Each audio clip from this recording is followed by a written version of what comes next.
यस्ता भीमरावलाई ठेगान लाउन त हामी त छौँ त।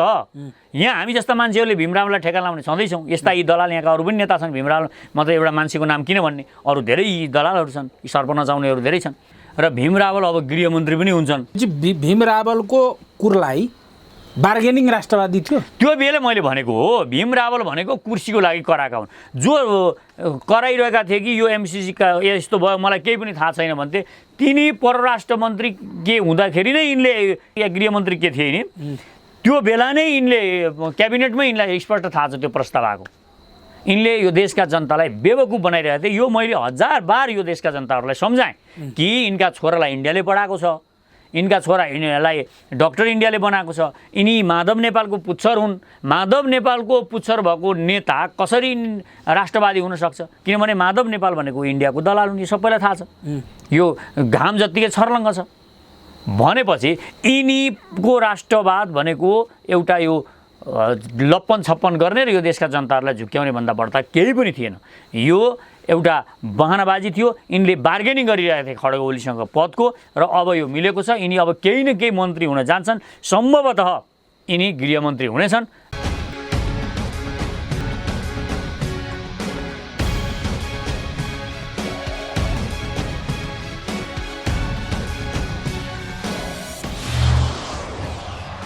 होइन, यिनीहरूले त गर्ने नै थियो त्यो। यिनीहरू बार्गेनिङ गरेर बसेका थिए। भीमरावलहरू, प्रचण्डहरू, यिनीहरू त अब मन्त्री प्रधानमन्त्री बन्नको लागि बार्गेनिङ गरिरहेका थिए। र भीमरावल अब गृहमन्त्री पनि हुन्छन्। होइन, यिनलाई चाहिँ अब यो पास गराउनमा अब 72 करोडको सर्प नचार झलना खनालाई किनिहाले खड्ग ओलीले। हेर्नुहोस् कुमाई बुद्धि त्यहाँ, होइन, त्यहाँ लगाइहाले। अब यतापट्टि अब यिनलाई चाहिँ गृहमन्त्री दिएर थामथाम थुनु, वामदेव त अब टोकरीमा हालिसकेकै छन्। अब जम्मै सर्पहरूलाई अब बिन बजाएर खड्ग ओलीले टोकरीमा हालिसके। त्यस कारण अब एमसिसी पास गर्ने। तर हामी अब अहिले हामी चाहिँ के भनिरहेका छौँ भने एमसिसी यो देशको लागि खतरनाक छ। अब किन छ? कुनै बेला मान्छेहरूले मेरो बारेमा के भन्छन् भने तपाईँ त अलि लोयल हुनुहुन्थ्यो। यही नै प्रश्न हो तपाईँको गर्न खोजेको। तपाईँले कुनै बेला एमसिसी ठिकै हो भन्ने बोल्नु? एमसिसी ठिक हो होइन, विकास कार्य रोक्नु हुँदैन भन्ने थियो मेरो। मैले कहिले पनि एमसिसी ठिक बेठिक भनेको छैन। मैले के भनेको छु भने विकास कार्य, कुनै पनि विकास कार्य कुनै पनि बहानामा रोक्नु हुँदैन भन्ने मेरो सोच हो। र त्यही अनुरूप आज जति पनि विकास कार्यहरू रोकेका छन् यस्तै केही न केही गराएर रोकिएका थिए। र अब एमसिसी अहिले चाहिँ किन खतरनाक छ? अब यहाँ आयो नि त कुरा। जुन बेला म बोलिरहेको थिएँ विकास कार्य नरोकौँ भर्सक भनेर भनिरहेको थिएँ, त्यो बेला त्यति खतरनाक रूपमा एमसिसी देखिएको थिएन। तर अहिले यो खतरनाक भएर गएको छ। किनभने अब अहिले आएर अमेरिका र भारतको गठबन्धन भएको छ। यिनीहरूले सामरिक सम्झौता पनि, यिनीहरूको सम्झौता पनि भएको छ, सैन्य सम्झौता गरेका छन्। र सारा इक्विपमेन्टहरू, हतियारहरू अब अमेरिकाबाट किन्ने तारतम्य इन्डियाले मिलाइरहेको छ। र यिनीहरूले चाहिँ किन्ने नै थिए, रसियाबाटै आउँथ्यो। पहिला रसियाबाट, फ्रान्सबाट आइरहेको थियो फाइटर प्लेन मिराज, उता फ्रान्सबाट आइराखेको थियो। रसियासँग टाँसिनुपर्ने बाध्यता थियो फेरि इन्डियाको। किनभने पुराना इक्विपमेन्टहरू त सबै हात हतियार त उतैबाट आएका थिए। अब एउटा पेज खुस्कियो भने पनि काम नहुने भयो, उतैबाट ल्याउनु पर्यो। उसँग कठोर हुने पनि सम्भावना थिएन। तर अब आएर रुससँग उसको राम्रो हुने सम्भावना देखिएन। किनभने रुस कुनै पनि शर्तमा अब चाइना छोडेर यतापट्टि लाग्ने सम्भावना छैन इन्डियापट्टि। र यो बुझिसकेपछि यसले असंलग्न परराष्ट्र नीति पनि अब होइन भन्दै यो अमेरिकाको पुच्छर बनिसकेको छ इन्डिया। र इन्डिया अब यो पुच्छर बनिसकेको अवस्थामा र उसको सैन्य सम्झौता पनि भइसकेको अवस्थामा अब चाहिँ एमसिसी निकै नै खतरनाक छ यो देशको लागि। त्यो भएर अब हामी चाँडै नै पहिलाको र अहिलेको अब गठबन्धन, जब गठबन्धन एउटा तयार भयो नि, अर्को नयाँ गठबन्धन बन्यो नि त। अब त पहिला यो गठबन्धन थिएन, अब नयाँ गठबन्धन बन्यो। पुरानो गठबन्धन भत्किसकेको छ। त्यस कारण नयाँ गठबन्धन बनेको र हाम्रो शत्रु राष्ट्रको गठबन्धन अब अमेरिकासँग भएको कारणले अब चाहिँ यो एकदमै खतरनाक छ। र यो कुनै पनि शर्तमा नेपालबाट पास हुन दिनु हुँदैन। अब हामी एउटा प्रोटेस्ट पनि गर्छौँ। एउटा भयानक देश संसारभरि यो नेपाल एउटा माहौल क्रिएट गरेर अब हामी चाँडै एउटा यो सिंहदरबार हल्लिने र यी नेकपाहरू हल्लिने एउटा डरलाग्दो प्रदर्शन हामी गर्नेवाला छौँ। चाँडै हामी गरेर त पक्कै हुँदैन। अन्य अभियन्ताहरूको पनि साथ लिनुहुन्छ? अभियन्ताको साथ लिने भन्ने कुरा त अब सबैजना हामीले आह्वान गरिसकेपछि सबैजना आउनुहुन्छ। त्यो हामीलाई थाहा छ। किनभने अब देशभक्तिपूर्ण जुन सङ्घर्ष हुन्छ त्यसमा त यदि साँच्चै नै देशको माया गर्नेहरू आउनु नै हुन्छ र हामीले सबै नागरिकहरूलाई आह्वान गर्छौँ र एकपटक एउटा धक्का दिन जरुरी छ। अब अहिले के भइरहेको छ भने यिनीहरूले के गरिरहेका छन् भने यो इन्डिया र अमेरिका अब बाँडेर नेपाल लिन खोजिरहेका छन्। हेर्नुहोस्, यतापट्टिको क्षेत्र अमेरिका, यता इन्डियाले के गर्दैछ, अब कोशी सम्झौता सकिँदैछ। कोशी सम्झौता सँगै चाहिँ उसलाई चतरातिर एउटा बाँध बाँध्नु छ र भोजपुरदेखि लिएर त्यो ओखलढुङ्गा खोटाङ सबै डुबाउनु छ। अब त्यहाँ ठुलो सङ्घर्ष, खोटाङ डुबाउनु छ भारतलाई। अब त्यहाँसम्म पानीले असर गर्छ। हेर्नुहोस्, त्यति ठुलो बाँध उसले टार्गेट गरिरहेको छ नेपालमा र त्यहाँ अहिले जुन जातिगत रूपमा पनि उसले एक किसिमको विद्वेष नेपाली बिच लडाइराखेको छ भने उसको टार्गेट त्यो छ। अब पूर्वी क्षेत्रमा एउटा हस्तक्षेपकारी भूमिका खेल्दैछ इन्डियाले भने पश्चिममा अब अमेरिका आइरहेको छ। त्यसकारण अब यो एमसिसी पनि खतरनाक छ र चाँडोभन्दा चाँडो हामीले नेपालको सेनालाई शक्तिशाली बनाउनु जरुरी पनि छ। किनभने अब जबरजस्ती कोही घुस्न खोजिरहेका छन् यहाँ दुईटा शक्तिहरू यो देशमा। र अर्को कुरा के छ भने तपाईँको कालापानी, लिम्पियाधुरा र लिपुलेकबाट इन्डियन सेना खेद्नु छ त्यहाँ। अब त्यहाँ त उसको अलरेडी सेना छ। त्यहाँदेखि बिचको भागमा अमेरिकाको आउँदैछ।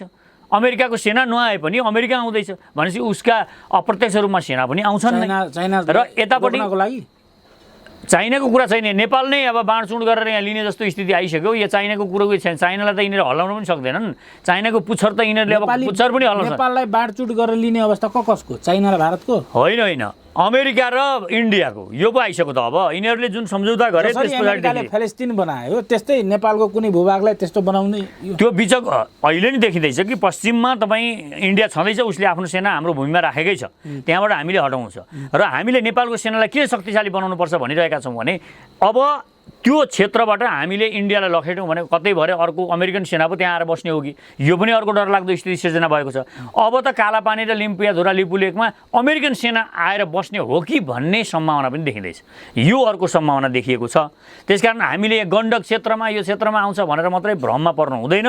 यो सेना अमेरिकाको सेना अब यिनीहरूको गठबन्धन भएकोले अब हिन्द महासागरमा यिनीहरू संयुक्त सैन्य अभ्यास गरिरहेका छन्। यो देखिरहेको छ भने यहाँ पनि सैन्य अभ्यास गर्ने नाममा अब चाँडै नै अमेरिकन सेना हाम्रो कालापानी, लिम्पियाधुरा र लिपुलेकमा आउने सम्भावना देखिन्छ र यो खतराको स्थिति देखिएको कारणले अब एमसिसीको विरोध गर्नु र यी नेताहरू जो हिजो पद नपाउन्जेलसम्म बडो अघोरै राष्ट्रवादी भएर निस्किएका थिए यिनीहरूलाई नङ्ग्याउनु अब सचेत नेपालीको पहिलो काम हुनेछ। भनेपछि भीम रावलको कुरलाई बार्गेनिङ राष्ट्रवादी थियो। त्यो बेला मैले भनेको हो, भीम रावल भनेको कुर्सीको लागि कराएका हुन्। जो कराइरहेका थिए कि यो एमसिसीका यस्तो भयो मलाई केही पनि थाहा छैन भन्थे, तिनी परराष्ट्र मन्त्री के हुँदाखेरि नै यिनले परराष्ट्र मन्त्री या गृहमन्त्री के थिए नि त्यो बेला नै यिनले क्याबिनेटमै यिनलाई स्पष्ट थाहा छ त्यो प्रस्ताव आएको। यिनले यो देशका जनतालाई बेवकुफ बनाइरहेको थिए। यो मैले 1000 बार यो देशका जनताहरूलाई सम्झाएँ कि यिनका छोरालाई इन्डियाले पढाएको छ, यिनका छोरा यिनीहरूलाई डक्टर इन्डियाले बनाएको छ, यिनी माधव नेपालको पुच्छर हुन्। माधव नेपालको पुच्छर भएको नेता कसरी राष्ट्रवादी हुन सक्छ? किनभने माधव नेपाल भनेको इन्डियाको दलाल हुन्, यो सबैलाई थाहा छ। यो घाम जत्तिकै छर्लङ्ग छ भनेपछि यिनीको राष्ट्रवाद भनेको एउटा यो लप्पन छप्पन गर्ने र यो देशका जनताहरूलाई झुक्क्याउने भन्दा बढ्ता केही पनि थिएन। यो एउटा बहानाबाजी थियो। यिनले बार्गेनिङ गरिरहेका थिए खड्ग ओलीसँग पदको र अब यो मिलेको छ। यिनी अब केही न केही मन्त्री हुन जान्छन्। सम्भवतः यिनी गृहमन्त्री हुनेछन्, नभए पनि यिनी केही न केही मन्त्री हुनेछन्। भनेपछि भीम रावलले अब प्रोटेस्ट गर्दैन एमसिसीलाई?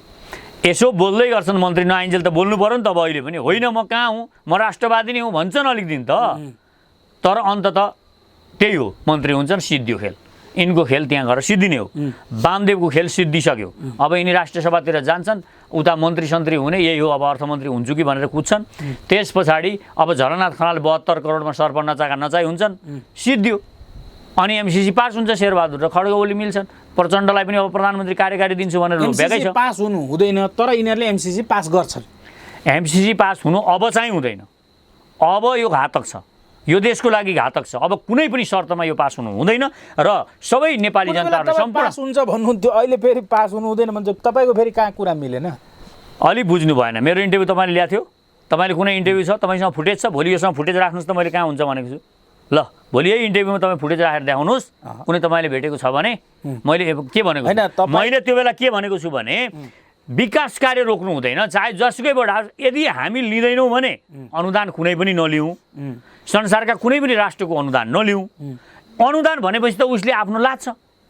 म पुरै अनुदानको विरुद्धमा थिएँ, यो कुरा यहाँका मानिसहरूले मलाई उडाइरहेका थिए। म अनुदानको विरुद्धमा थिएँ। अनुदान भनेको चाहे जोसुकै गुन्द्रुक पनि कसैले तपाईँलाई सित्तैमा दिन्छ भने दिन्छ? गुन्द्रुक पनि दिँदैन तपाईँलाई सित्तैमा। तपाईँलाई सित्तैमा त गाली गर भनौँ पनि गर्न मन लाग्दैन। हेर्नुहोस् मान्छेले है के गाली गर्नु, मेरो मुख मात्रै दुख्छ भने तपाईँ अर्कोतिर लाग्नुहुन्छ। सित्तैमा गर्नु पर्यो भने, तर अलिकति पैसा दियो भने गाली गर्नुहुन्छ। त्यस कारण कुनै पनि यो देशमा कसैले पनि अनुदान भनेर आउँछन् भने ती अनुदान भनेका यो नेपालको लागि घातक छन्। जस्तो तपाईँ हेर्नुहोस्, अनुदान यो सिन्धुली टु बिबी राजमार्ग के भन्छ यसलाई, त्यो कसले बनायो? जापानले बनायो। अब हामीलाई यसो हेर्दाखेरि त यहाँका जनताहरूलाई के लाग्यो, जापानले फ्रीमा बनाइदियो लाग्छ नि त, फ्रीमा बनाइदियो। ओहो जापानले यत्रो काम गर्यो, त्यत्रो काम जापानले गरेर गयो, अमेरिकाले चाहिँ किन यहाँ हामीलाई यस्तो यस्तो शर्त लगाइरहनु पर्ने? जापानले त लाएन भन्छ। जापानले पनि त्यही शर्त लगाएको थियो जुन अहिले अमेरिकाले लाउँदैछ। उसैका ठेकेदार ल्याएको थियो, उसैका इन्जिनियर ल्याएको थियो, उसैले पैसा ल्यायो, उसैले लिएर गयो पैसा पनि। र के गरौँ अन्तिममा? पैसा कहाँबाट उठायो? तपाईँ हेर्नुहोस्। अब बाटो बनायो, कोचे बाटो, घोडा हिँड्ने बाटो, दुईटा घोडा पनि पास हुनलाई गाह्रो हुने बाटो बनायो। किन बनायो त्यो? घोडेटो बनायो। अनि त्यहाँबाट उसले के गर्यो? आफ्ना हायस गाडी सबै बेच्यो। हेर्नुहोस्, यो देशमा सानो बाटो बनायो, ठुला गाडी चल्न दिएन र हायस बेच्यो।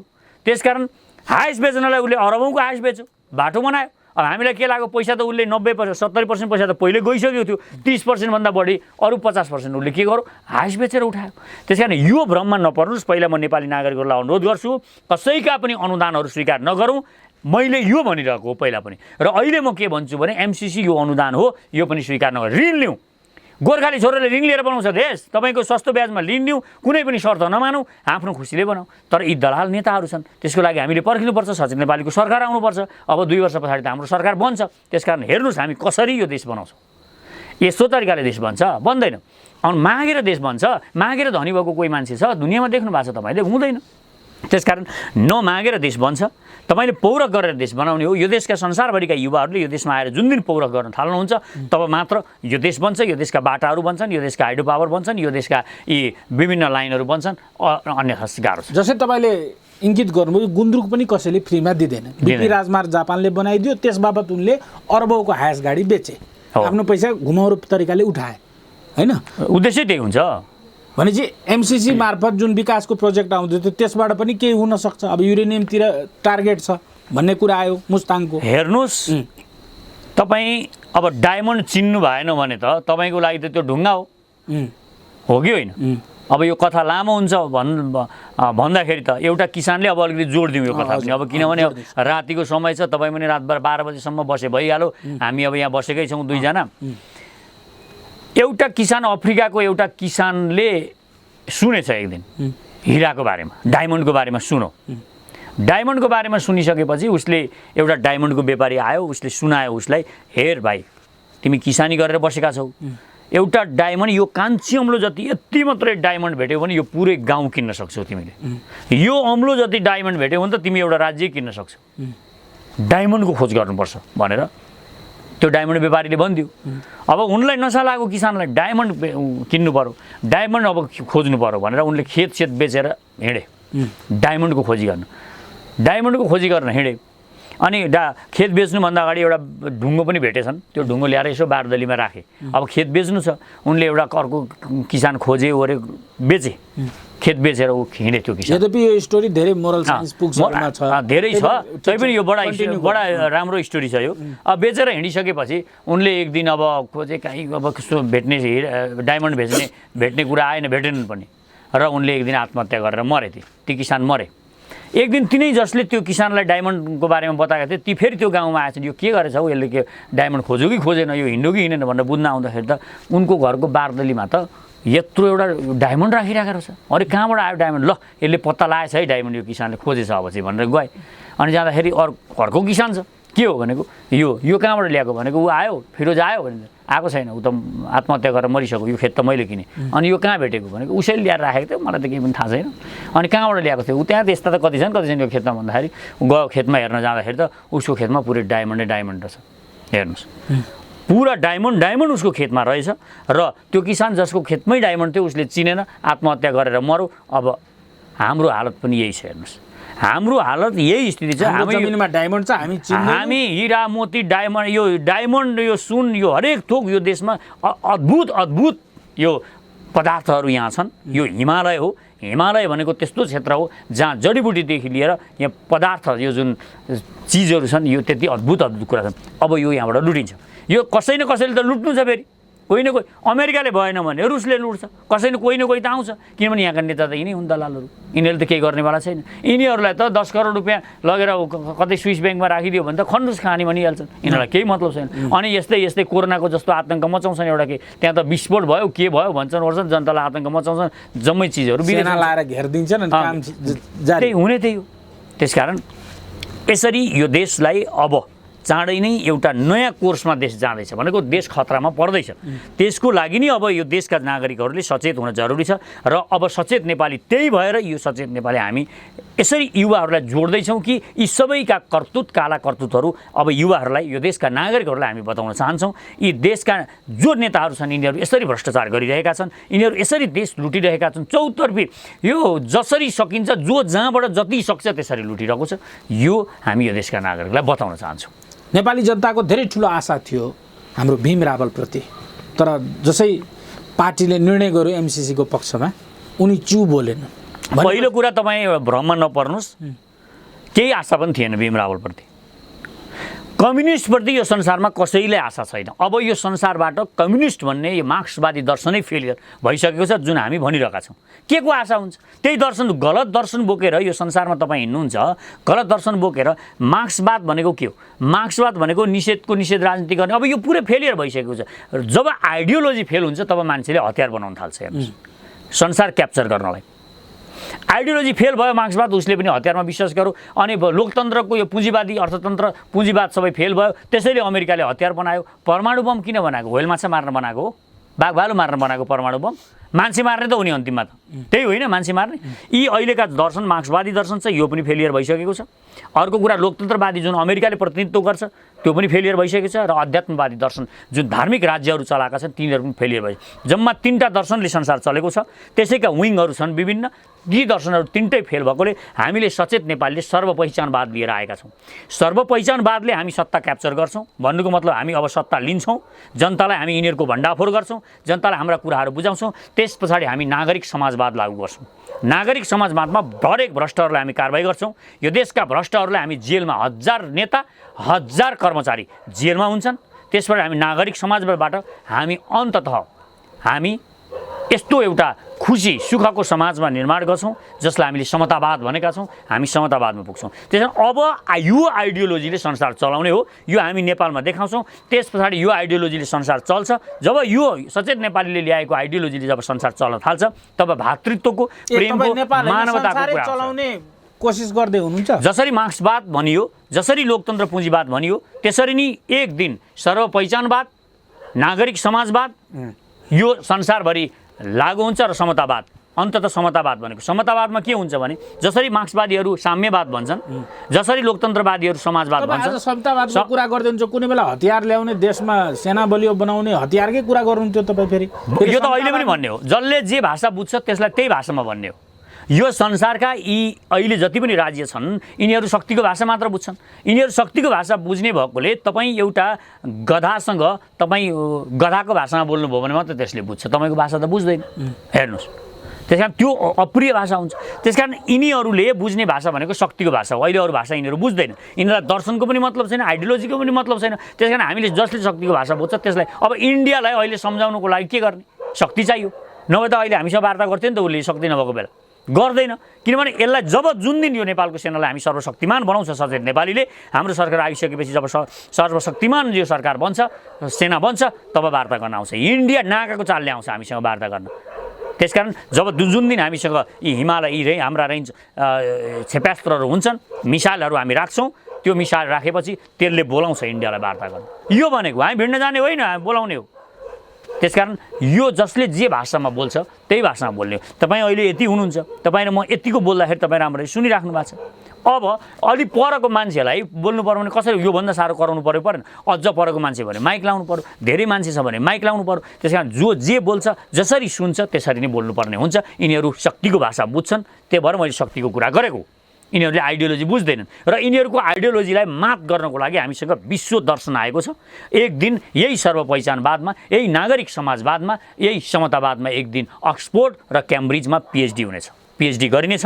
यो विश्वास गर्नुहोस्। अहिले मान्छेलाई गफाडीको गफ जस्तो लाग्छ, तर एक दिन मार्क्सले बोलिरहँदाखेरि पनि त्यस्तै लागेको थियो। दुनियाँले मार्क्सवाद त लिए, मार्क्सवादमा हजारौँ लाखौँ मानिसहरूले पिएचडी गरे। त्यस्तै एक दिन हामीले जुन सचेत नेपालीले एउटा आइडियोलोजी निकालेका छौँ, यो दर्शन निकालेका छौँ, यो विश्व दर्शन बन्छ र यसले मात्र यो संसारलाई ठिक ढङ्गले लिड गर्छ र मान्छेलाई सुखी। मुख्य कुरा भनेको खुसी हो। तपाईँ यो खुसीको लागि यसले हामीले समतावादमा खुसीलाई प्राथमिकता राखेका छौँ। त्यहाँ खुसी हुनुपर्छ। कोही धनी मानिस छ, हामी किन अहिले यो ईर्ष्या छ? कोही धनी मानिस देख्ने बित्तिकै कोही तपाईँ मोटरसाइकलमा आउनु भएको छ, तपाईँ मर्सिडिज लिएर हिँडेको मान्छे देख्नुभयो भने तपाईँलाई एकदम भयानक ईर्ष्या भएर आउँछ। किन आउँछ? किनभने तपाईँको चेतनामा त्यो कुरा आएको छैन कि खुसी रहनको लागि मर्सिडिजले हुँदैन, मोटरसाइकल चढेर पनि खुसी रहन सकिन्छ भन्ने चेतना छैन। त्यो स्कुलिङ छैन अहिले संसारमा। हामी यो स्कुलिङ संसारलाई दिन खोज्दैछौँ, यो एउटा दर्शन दिन खोज्दैछौँ कि खुसी रहनको लागि के हो, केले खुसी बनाउँछ। मान्छेका आधारभूत आवश्यकताहरू पुरा भइसकेपछि मान्छे आराम सामान्य कुराले पनि खुसी रहेर जीवन बाँच्न सक्छ। महत्त्वपूर्ण कुरा जीवन हो, महत्त्वपूर्ण कुरा बाँच्नु हो। त्यस कारण हाम्रो दर्शनले चाहिँ सबै संसारका मानिसहरूलाई खुवाउने, पिलाउने, घाँस बाँस कपासका समस्याहरू, शिक्षा स्वास्थ्यका समस्याहरू, अनि स्वतन्त्रता र समानताका कुराहरू। समानता भनेको डिग्निटीको कुरा। यो कुरालाई हामी हाम्रो समतावादमा यो कुरा लागू हुन्छ र त्यहाँ खुसीले प्राथमिकता पाउँछ। कृषि प्रधान देश नेपालमा तरकारी खेती, फलफुल खेती या कुनै पनि खेती गर्न त्यो असफल भयो। गफको खेती खुब फस्टायो सर नेपालमा। यही बुझ्नुहुन्न तपाईँ हो, यहीँ आएर तपाईँलाई समस्या छ। यो के भएर भयो त? किन गफ गर्ने? मदन भण्डारी आए, जनताको बहुदलीय जनवाद सिकाए, होइन? सुन्नुहोस्, उनकै श्रीमतीले अहिले के जनवादमा के गर्दैछन्? यिनीहरू अहिले नै बहुदलीय जनवादै भन्छन्। यिनीहरू त्यहाँभन्दा माथि चढ्न सकेकै छैनन्। पहिलो बिपीको फेरि समाजवाद। बिपीको समाजवाद भनेको त्यो के हो र? त्यो के हो समाजवाद? एक हल गोरु कोनी के को समाजवाद जस्तो? यो यसमा तपाईँको पनि भिडियो मैले हेरेको छु कतै। यो केही होइन। यो गफ किन भइरहेको छ भने यिनीहरूले के गरे? पहिला त गफ भनेको दर्शन पनि हो, विचार पनि हो। पहिला तपाईँसँग विचार आइडियोलोजी ठिक भएन भने तपाईँले जतिसुकै गफ गरे भने त्यसले परिणाम ल्याउँदैन। अहिले के भयो भने यिनीहरूको दर्शन गलत छ। दर्शन गलत भएको कारणले यिनीहरू अन्ततः यिनीहरू गफ जतिसुकै बहुदलीय जनवादभन्दा माथि किन उठ्न सकेन? मार्क्सवादभन्दा अर्को विचारधारा किन आएन? यत्रो फेलियर भइसक्यो, सकिसक्यो मार्क्सवाद, तै पनि मार्क्सवाद भनेछन्। लोकतन्त्रै फेलियर भइसक्यो। जस्तो तपाईँ हेर्नुहोस्, लोकतन्त्रको अहिले किन फेलियर भयो म भन्दैछु भने, जस्तो लोकतन्त्र र पुँजीवाद जुन अमेरिकाले सुरु गर्यो, अमेरिकाले के भनेर सुरु गर्यो? मानव अधिकारको कुरा गरौँ, शक्ति पृथकीकरणको कुरा गरौँ, अनि स्वभावलाई प्राथमिकतामा राखौँ, प्रतिस्पर्धाको नीति ल्यायो। हो, यही होइन लोकतन्त्रको बेसिक? हजुर। तर अहिले जब उसले त्यो किन ल्यायो भने जुन बेला उसलाई के लागेको थियो भने म संसारमा जोसँग पनि कम्पिटिसन गरेर जित्न सक्छु भन्ने जब उनलाई विश्वास थियो, उसले त्यो नीति ल्यायो, प्रतिस्पर्धा भनौँ। अनि एउटा शारीरिक रूपमा अपाङ्ग र मैले कुस्ती खेलेँ भने त मैले पछार्ने हो। उसलाई के थाहा थियो भने उसलाई म संसारलाई पछार्न सक्छु, अब यो प्रतिस्पर्धाको नीति ल्याएँ भने म संसारभरि बिजनेस गर्न सक्छु भनेर उसले आफूलाई केन्द्रमा राखेर त्यो नीति ल्याएको थियो। जब चाइना प्रतिस्पर्धा गर्न उभन्दा खरो रूपमा उत्र्यो, उसले के भन्यो? होइन म तेरो सामान चाहिँ ल्याउनु दिन्न म भन्न थाल्यो। हेर्नुहोस् अहिले संसारभरि रोक्दै हिँड्दैछ। अनि यो गधाहरूको नीति फेल भयो कि भएन? भयो नि त। तेरो सामान डोनाल्ड ट्रम्प भन्ने त्यो बुढो मान्छेको नीति त फेल भयो। यो लोकतन्त्र असफल भएको यसलाई भनिन्छ। अब तपाईँ हेर्नुहोस् मार्क्सवाद हेर्नुहोस्, यदि विचारधारा ठिक थियो भने मार्क्सवादीहरूले किन हतियार बनाउनु पर्थ्यो? पर्दैन थियो, जरुरी थिएन परमाणु बम बनाउनु पर्ने। यिनीहरूले किन बनाए? तपाईँले रसियाको कुरा हो, रसियाको होस्, चाइनाको होस्, सबैको। त्यसकारण यी सबै वादहरू यो संसारमा फेलियर भए र यिनीहरूले यो संसारलाई एउटा नर्ककुण्ड बनाइसके। अब हामी यो देश, यो संसारमा अहिले यति धेरै गरिब र निमुखाहरू मानिस छन्। 80% मानिसहरू सडकमा सुतेका छन्, 10% मानिसहरू मोजमा छन्, 10% मानिसलाई खान पुग्छ। हेर्नुहोस्, यो स्थिति संसारमा के को कारणले बनेको छ भने आइडियोलोजी भएन, हतियारको प्रतिस्पर्धा भयो र शक्तिले मात्र यो संसार क्याप्चर गर्न सकिने रहेछ भन्ने यिनीहरूलाई भ्रम पर्यो। त्यो कारणले गर्दाखेरि यिनीहरूले यो संसारलाई नर्क बनाए। अब यो नर्कलाई फेरि स्वर्ग बनाउनुको लागि हाम्रो सर्वपहिचानवाद अब आएको छ, जुन दिन हामीले इम्प्लिमेन्ट गर्छौँ यो देशमा र 5 वर्षमा यो देशका मानिसले यो देशका अहिलेका गद्दार तपाईँका नेताहरूले अलिकति जोड्न मन लागिहालेको छ मलाई। यो देशका नेताहरूले गरेको काम 50 वर्षमा गरेको काम जब हामी 5 वर्षमा गर्न सक्छौँ, संसारले हामीलाई हेर्छ किन यो के कारणले यति छिटो सफल भयो त यो देश भन्दा उसले सर्वपहिचानवाद पढ्नुपर्छ। वर्ल्डका पिएचडी होल्डरहरूले आउनु पर्यो पढ्नलाई, किनभने उनीहरूको युनिभर्सिटीमा त यति छिटो विकास हुनुको कारण देखाउनु पर्यो।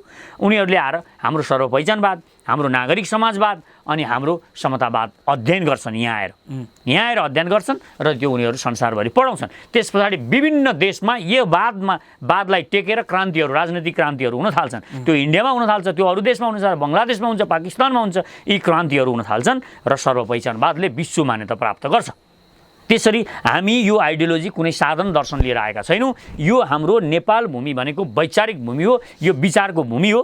त्यसकारण यो विचारको भूमिमा नयाँ विचार उत्पादन भएको छ, नयाँ विचार आएको छ। यो विचार कुनै साधन विचार छैन। त्यसकारण नेपालका नागरिकहरूलाई मेरो अनुरोध छ, एकपटक हामी यो विचारबाट यो देश लागू गरौँ, यो देशमा लागू गरौँ। हामी यो देशलाई समुन्नत बनाउन पनि सक्छौँ, शक्तिशाली बनाउन पनि सक्छौँ र नागरिकलाई पनि शक्तिशाली बनाउन सक्छौँ। यो सम्भावना देखिन्छ। त्यसकारण अब सबै संसारभरिका नेपालीहरूलाई मेरो रिक्वेस्ट छ, जोडिन जरुरी छ। हामी जोड्यौँ, सचेत नेपालीको छातामा आउँ, छातामुनि बसौँ र यो देशलाई एकचोटि सचेत नेपालीले लिड गर्न पर्छ र हामी एकचोटि यो इम्प्लिमेन्ट गर्ने पोजिसनमा पुग्नुपर्छ र हामीले सत्तामा पुगेर यहाँका दलाल र भ्रष्टहरूलाई कारबाही गर्नुपर्छ।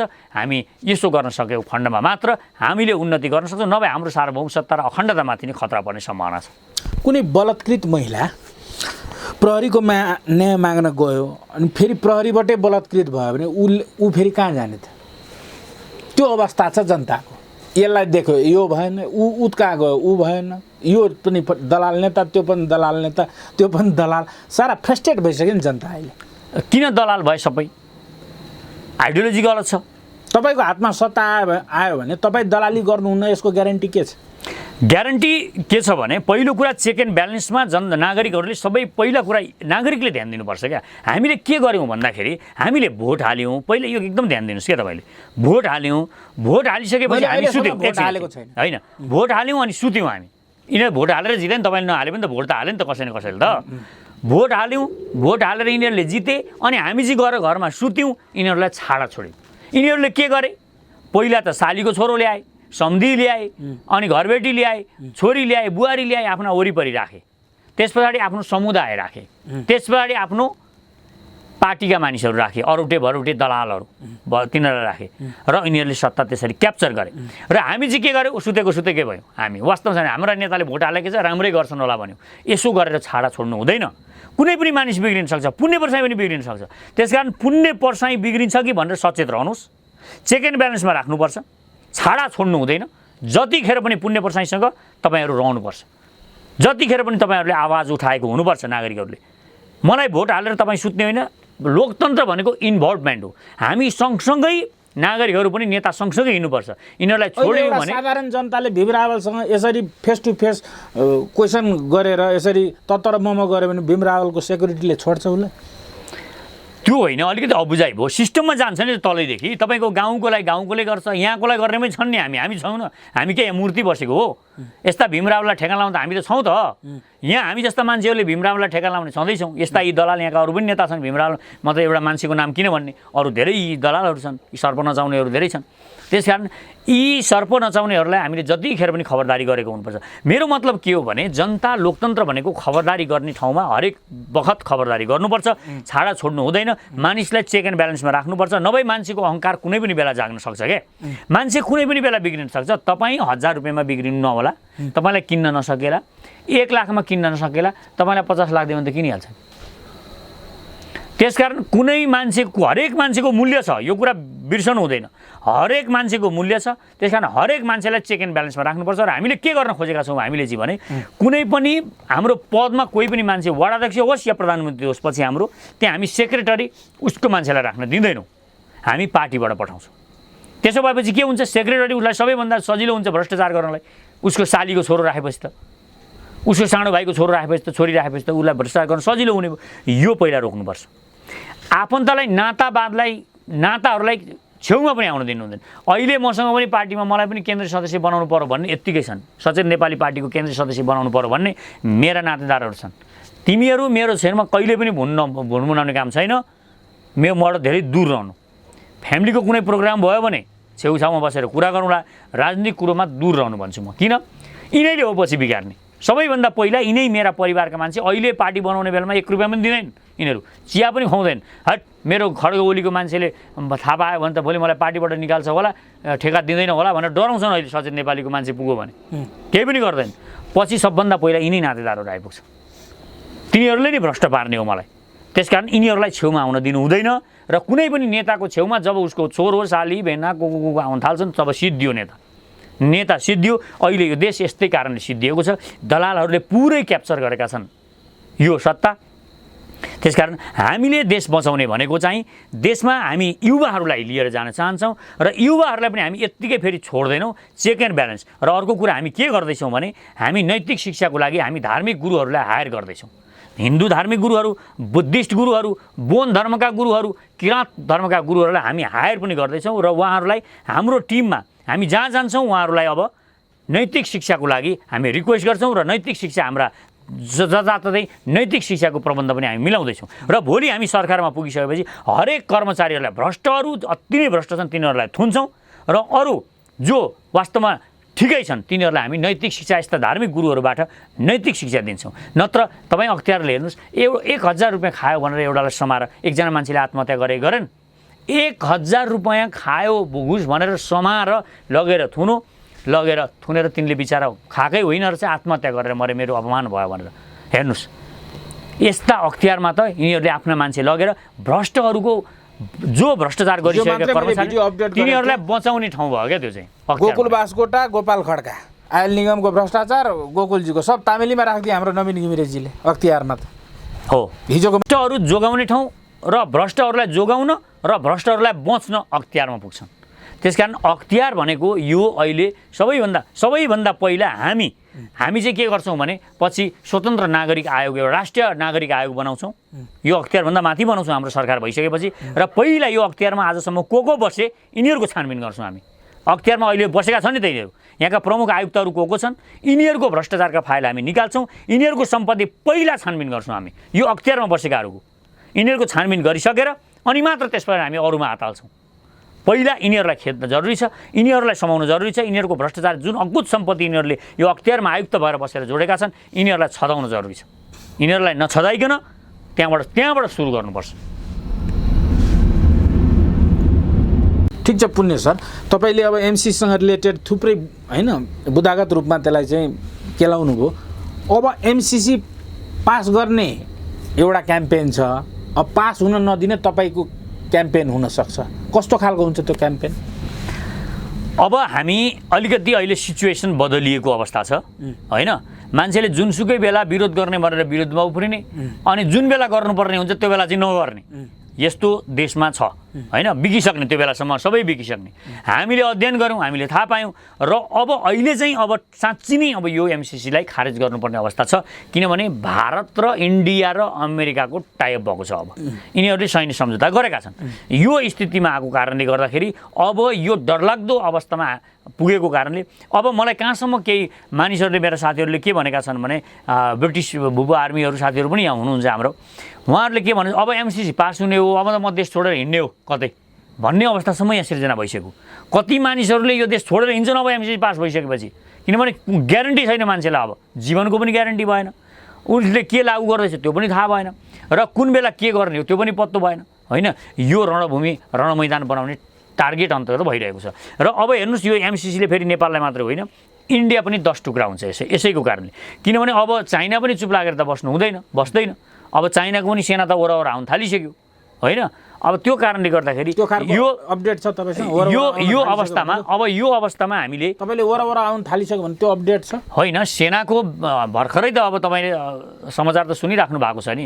अब त्यहाँ त केसम्म आइसक्यो भने अब इन्डियन सेना छोड्यो भने त्यहाँ अमेरिकन सेना पो चाइनिज सेना पो आउने हो कि भनेर हामी त्यहाँ पनि सतर्क हुनुपर्ने बेला आइसक्यो। अब हेर्नुहोस्, किनभने त्यहाँ त नेपाली सेना बस्नुपर्छ अब गएर, त्यहाँ त चाइनिज सेना अमेरिकन सेना त राख्ने होइन।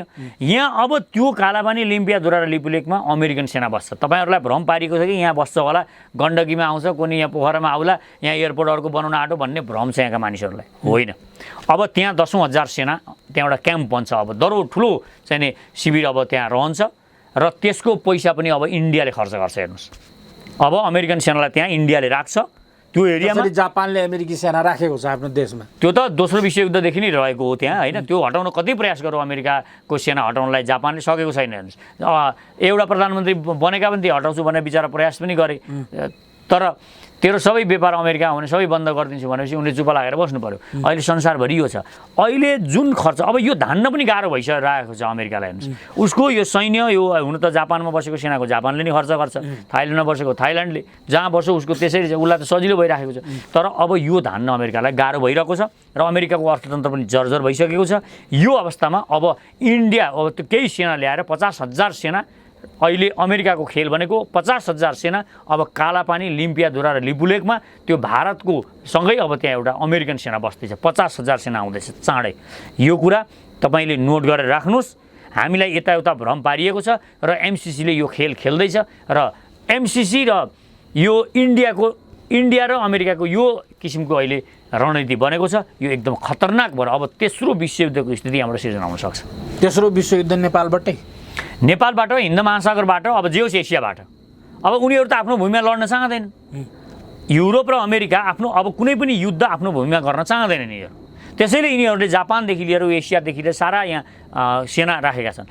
त्यसकारण अब एसियन कन्ट्रीहरू मिलेर यो इन्डिया जुन अमेरिकाको पुच्छर भइरहेको छ पहिला यसलाई हान्न सक्नुपर्ने अवस्था आइसकेको छ यदि यो मानेन भने। र अब हामीले यो एसियन कन्ट्रीहरूले एसियाबाट अमेरिकन सेना भगाउनुपर्छ भन्ने एउटा क्रान्ति यहाँ सुरु हुनुपर्छ।